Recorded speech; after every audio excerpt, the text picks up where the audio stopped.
Tani po flasim, po i marrim një nga një, po fillojmë nga Kosova dhe pastaj mund të flasim edhe për situatën në Shqipëri dhe relacionet e Shqipërisë me Shtetet Bashkuara të Amerikës dhe me Bashkimin Evropian. Në Kosovë, të them të drejtën, është fatkeqësi e madhe që së paku në 2 vitet e fundit në institucionet shtetërore të Kosovës, politika kosovare në përgjithësi është futur thellë në një izolim nga i cili nuk po dalim dot. Dhe si pasojë e këtij izolimi, ne jemi ndeshkuar si asnjë shtet tjetër në Ballkanin Perëndimor me sanksione nga Bashkimi Evropian, pasojat e të cilave jemi duke i vujtur si qytetarë të Republikës së Kosovës, sepse me mijëra miliona grante të Bashkimit Evropian për momentin janë të pezulluara, janë të ngrira dhe nuk mund të disbursohen për implementim në projekte të ndryshme infrastrukturore për shkak të sankcioneve të cilat akoma janë në fuqi. Këto sanksione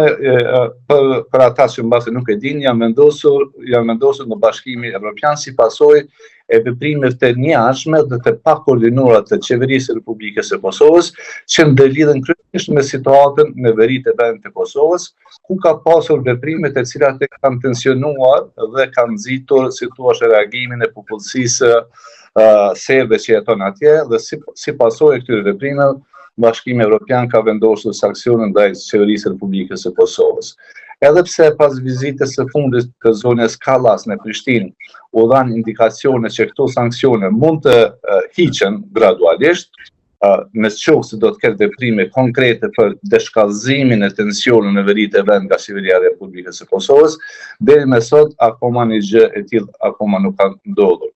Për më tepër, përveç sankcioneve të Bashkimit Evropian, Kosova pothuajse nuk ka fare politikë të jashtme, e sidomos mungesa politikës së jashtme të Kosovës vërehet në relacionet me Shtetet Bashkuara të Amerikës, ku nuk ka pasur asnjë vizitë të nivelit të lartë shtetëror në Shtetet Bashkuara të Amerikës, respektivisht në shtëpinë e vartë për vite të tëra, gjatë periudhës kur në qeverisë kemi qeverinë udhëhequr nga kryeministri Kurti. Përveç presidentes, e cila ka pasur disa takime sporadike edhe me përfaqësues të Shtetit Bashkuara të Amerikës, duke përfshirë kongresmen,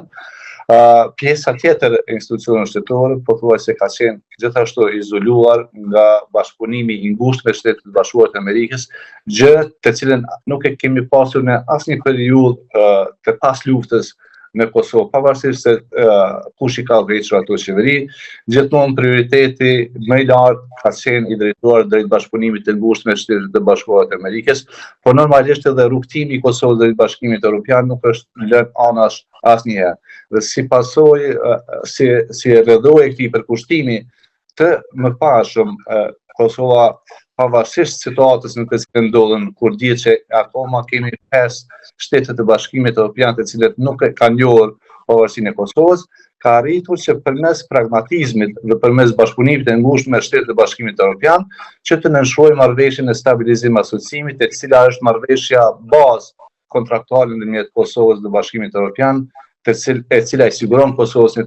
tarme evropiane. Mirë po, siç e thash në fillim të kësaj deklarate ose këtij këndvështrimi tim, aktualisht kemi një politikë ndërkombëtare inekzistente në Kosovë, kemi mungesë dhe vonesa të pajustifikueshme të konstituimit të institucioneve të reja shtetërore të dalura nga vota e lirë e zgjedhjeve parlamentare që mbajnë më në shkurt, dhe për ta përmbledhur me një fjali të vetme,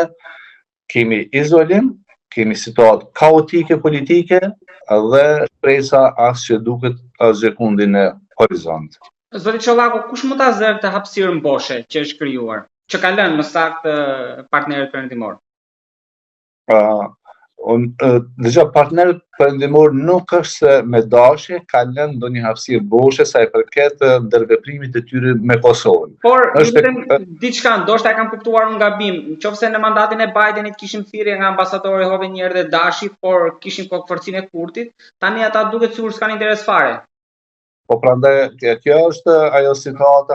paradoksale, e cila nuk po ndodh si pasojë e mungesës së vullnetit politik apo interesimit të shtetet të fuqishme